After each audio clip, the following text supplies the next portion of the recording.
sou a Érica Castro, esse é o podcast Mulheres de Produto, uma comunidade feita por e para mulheres do mundo da tecnologia e de produtos digitais. E hoje eu estou com uma convidada super especial, é a Paula Santana.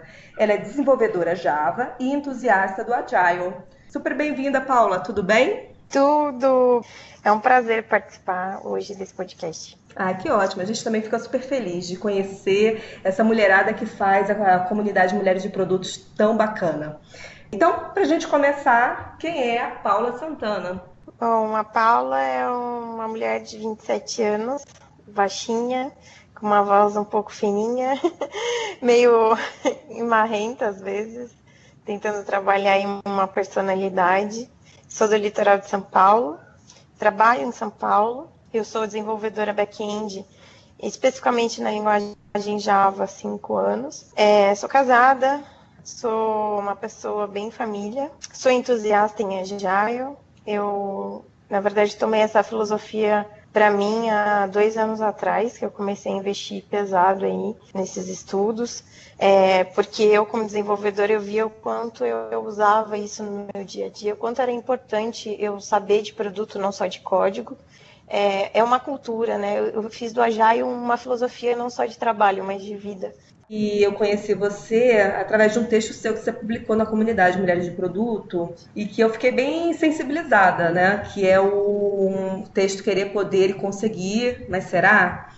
Porque eu fiquei bastante identificada, assim, com aquela questão de repente ter um background ali mais simples, de periferias, da escola pública, né? E mesmo assim ter superado todos esses desafios e ter conseguido se posicionar, estudar e estar no mercado de trabalho. Então, eu me vi muito ali.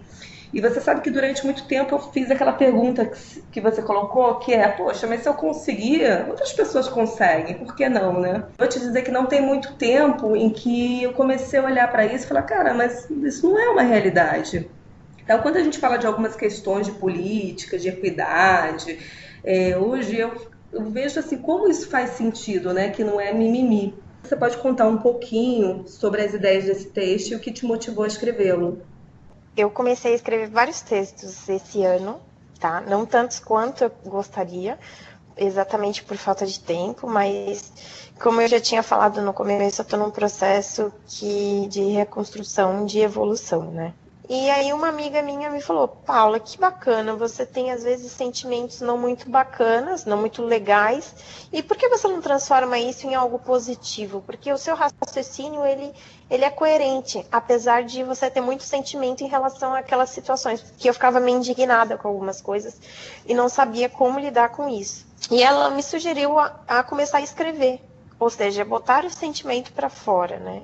No começo era uma coisa mais de cura minha, né? De um trabalho meu comigo mesma, que me levou a escrever ele, né? A Paula, há um tempo atrás, a Paula achava que tudo era mimimi. A Paula achava que não tinha motivo para as pessoas que são negras militarem sobre os direitos delas. A Paula não entendia por que as mulheres defendiam a causa ou coisas que incentivavam as mulheres. E aí a Paula se abriu num determinado momento para tentar entender o outro.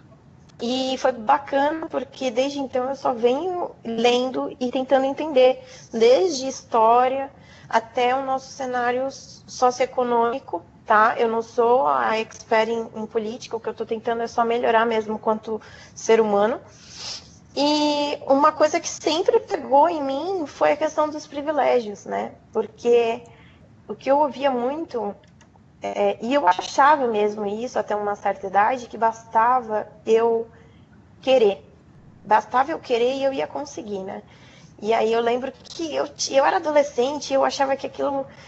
eu tinha todo o gás, toda a energia do mundo.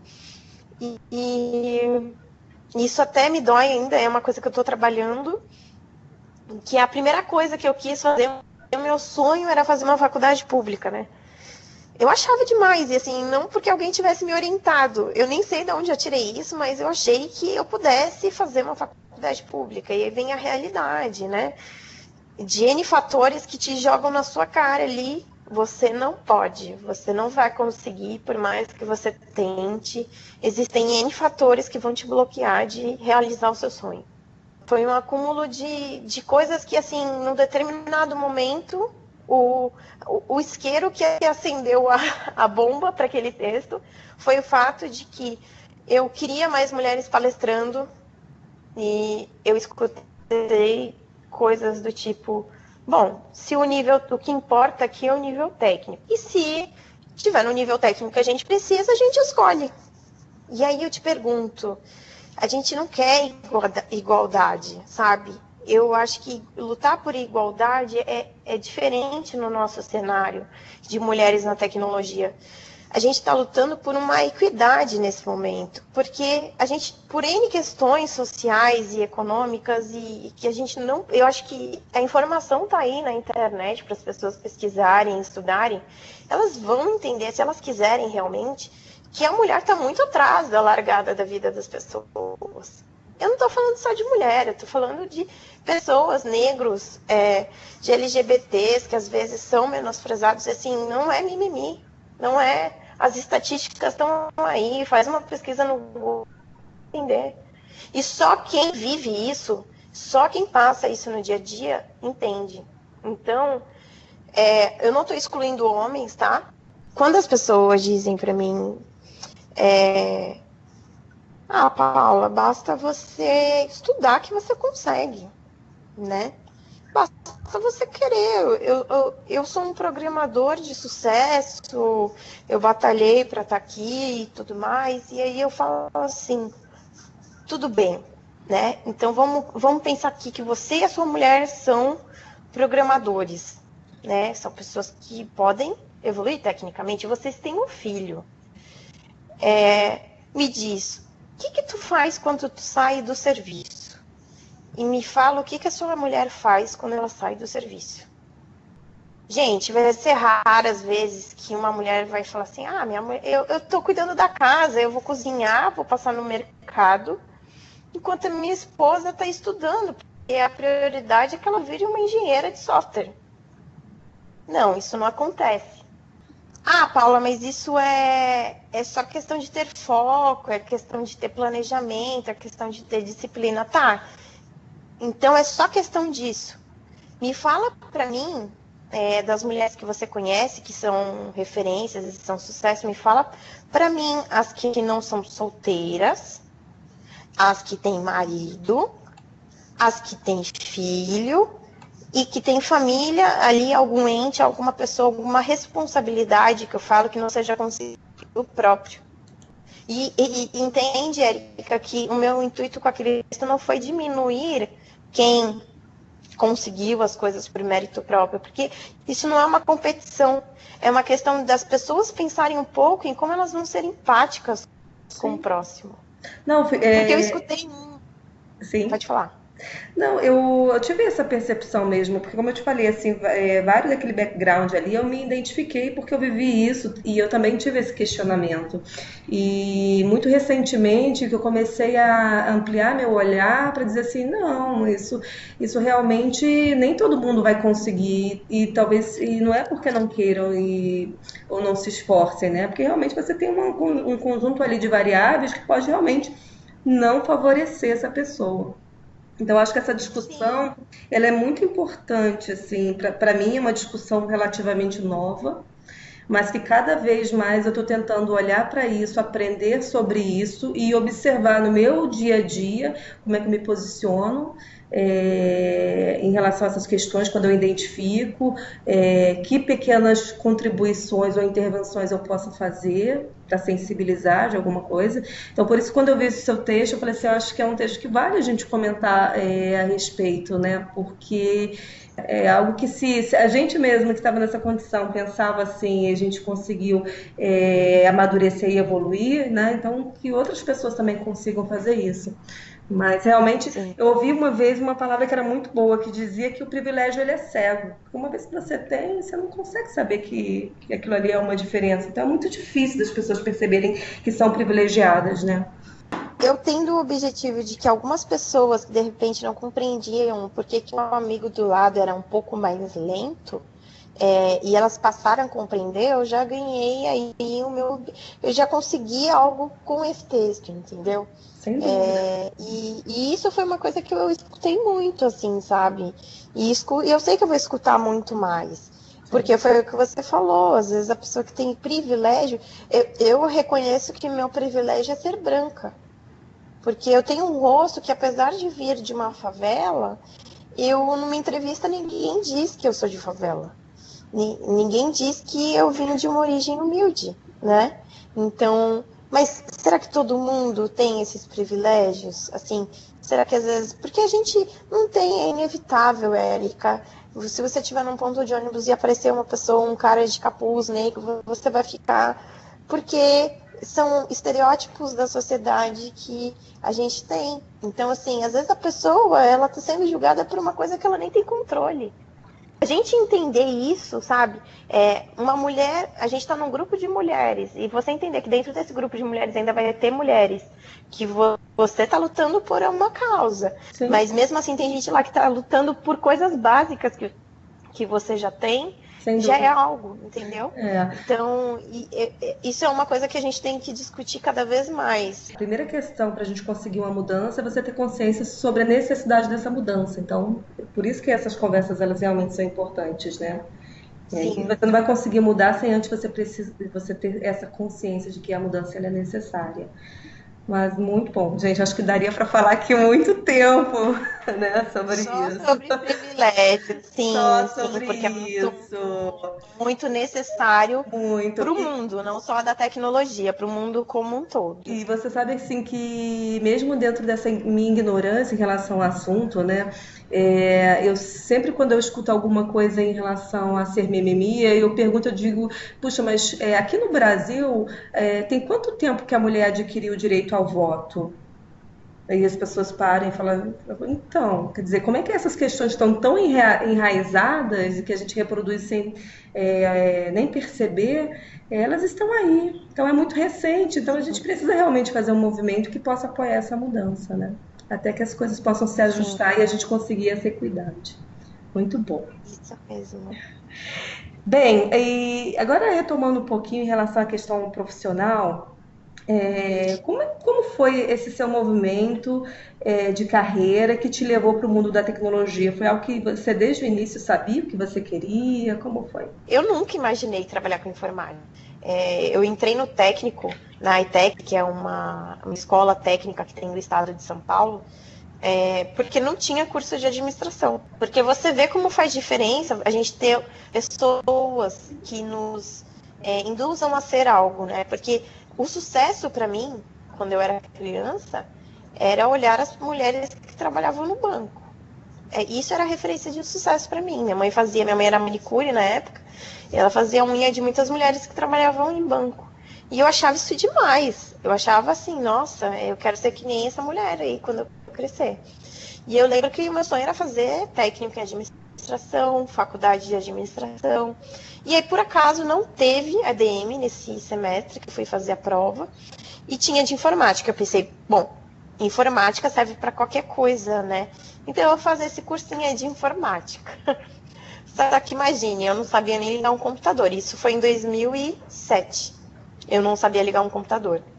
Enquanto a maioria dos adolescentes já tinham um computador em casa, eu não sabia como ligava um computador. Isso parece ser meio absurdo. Hoje em dia, então, acho que seria muito pior. Mas eu comecei a fazer o curso. Eu lembro que na época eu aprendi a Delphi.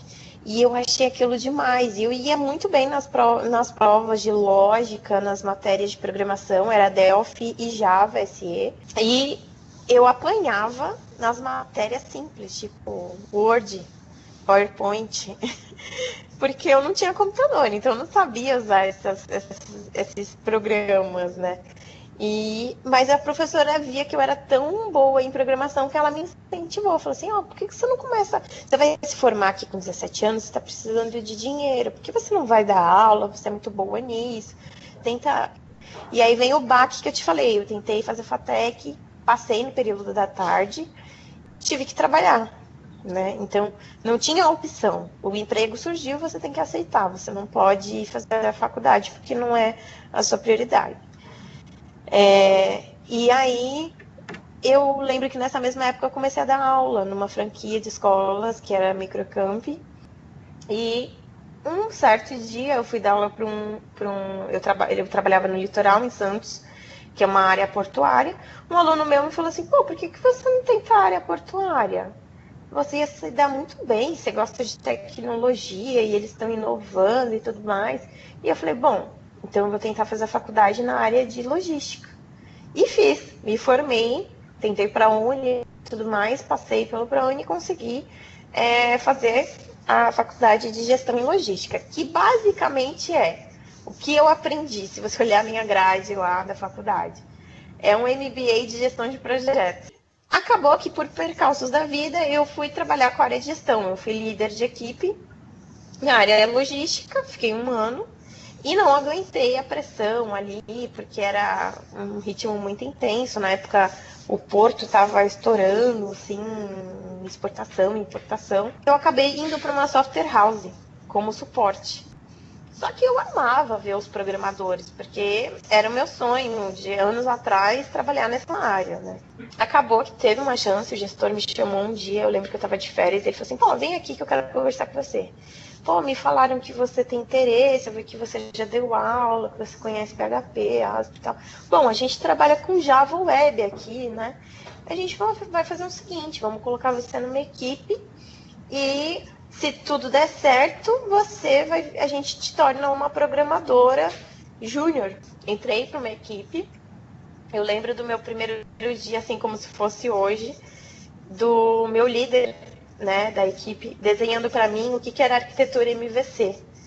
E eu lembro que, tipo, eu fazia cara, assim, do tipo, tô entendendo, mas por dentro eu pensava assim, meu Deus, eu não vou entender nada. Isso não é para mim, acho que eu não vou conseguir. Eu lembro que eu passei 2 semanas chorando no banheiro, no horário do almoço. Quando não, às vezes eu não aguentava e saía para fazer xixi para chorar. E pensando assim, falava pra minha mãe e pro meu marido, nossa, mas eu não vou aguentar. E chorava, e falava assim, eu não tô entendendo nada que eles estão falando. E aí quando eu fui passar do tempo, eu peguei demais o serviço, assim, eles foram vendo que eu realmente tinha nascido ali não nascido, mas me entrosado ali com o trabalho, me esforçado para isso. E aí eu fui trabalhar como desenvolvedora mesmo. Não foi planejada, assim, eu digo que a minha profissão me escolheu, porque eu dei voltas e voltas e tudo deu para que eu realmente virasse uma programadora, sabe? Você comentando sobre começar a trabalhar como desenvolvedora, né, dessas dificuldades iniciais, não consigo e tal. Onde você procurou ajuda, se você procurou, para poder aprender sobre isso, para se desenvolver na área? O começo, eu lembro que eu tive 1 mês para mudar de setor. Nesse 1 mês, eu lembro que eu fiz uma cirurgia e fiquei em casa, não podia me mexer. Essa 1 semana, eu lembro que eu ficava o dia inteiro no YouTube vendo vídeos do curso em vídeo de lógica, de Java. Na verdade, alguns amigos do serviço, algumas pessoas que gostavam já de mim dentro e que eram do desenvolvimento, falavam assim, ó, estuda servlet. E eu pensava, não sei nem o que é Java, vou entender o que é um servlet. E assim, eu estudei. Se eu te falar que eu entendi, eu só fui entender, tipo, acho que 1 ano depois.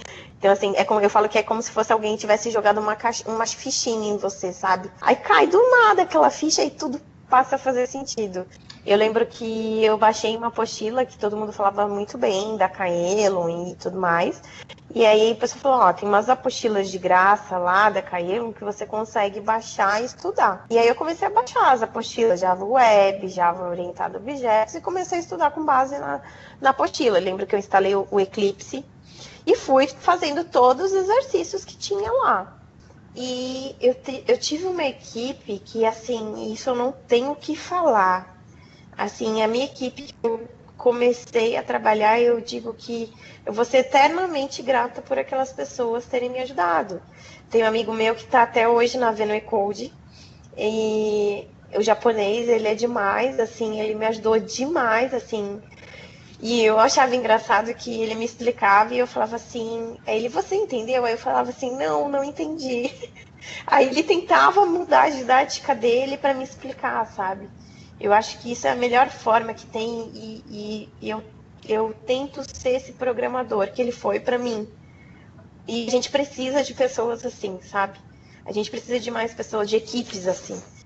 O meu líder, ele era um cara muito voltado para negócio. Tem o senso de liderança. Sabe aquele cara que você tá se sentindo uma bosta no dia e o cara vem, senta do teu lado e fala, não, o que tá pegando?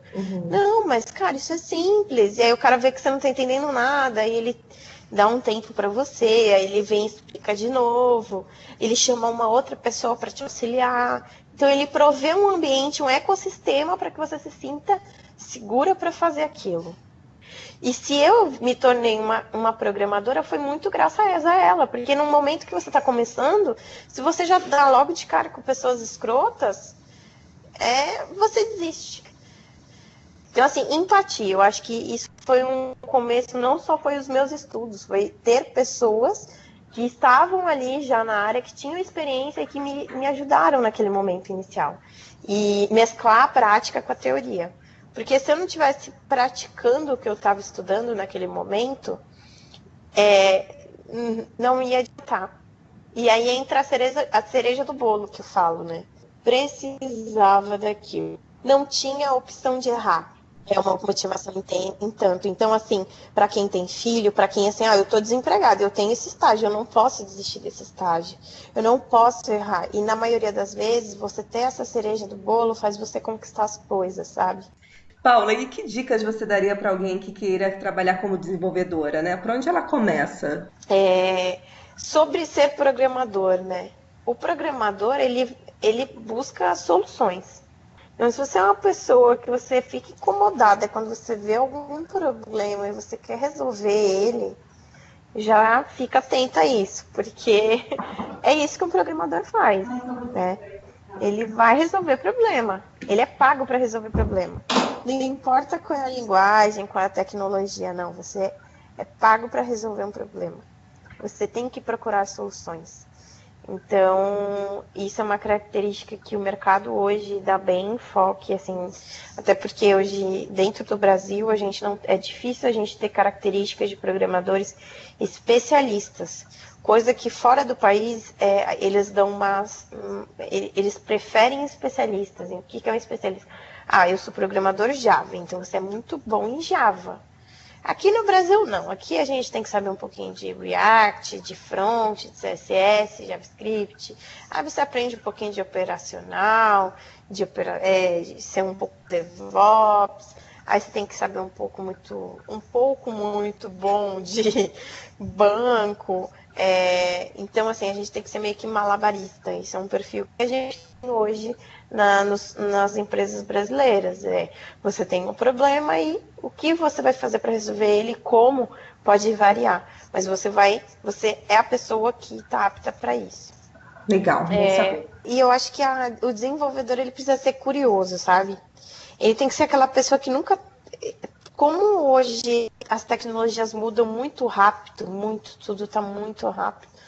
Não é uma profissão que vou estudar, fazer a faculdade, está tudo bem agora. Você vai ter que gostar de estudar. Então, você vai ter que gostar de procurar informação, porque muitas vezes a informação não chega até você, né? Mas, então, você tem que ser curioso. E Paula, pensando no seu dia a dia, o que você utiliza de ferramenta, aplicativos ou até dicas mesmo para te deixar mais produtivo? Então, vamos lá. Primeiro de tudo, podcast. Eu escuto muito podcast, muito. Quem aí curte Python, tem o Castalho podcast. Hipsters.tech, eu acho que é demais, não tenho nem o que falar. O Lambda 3, que eu também gosto muito dos assuntos que eles abordam lá. Pode programar, assim, eu acho que eu recomendo. Se você não conhece, pode programar. Por favor, você precisa conhecer. Elas fazem um podcast muito bacana sobre tecnologia e muito, assim, abordam coisas até sobre mulheres. Eu acho que esses são os principais. É a minha humilde opinião, tá? Eu não conheço o Pode Programar, mas o Hipsters eu conheço também.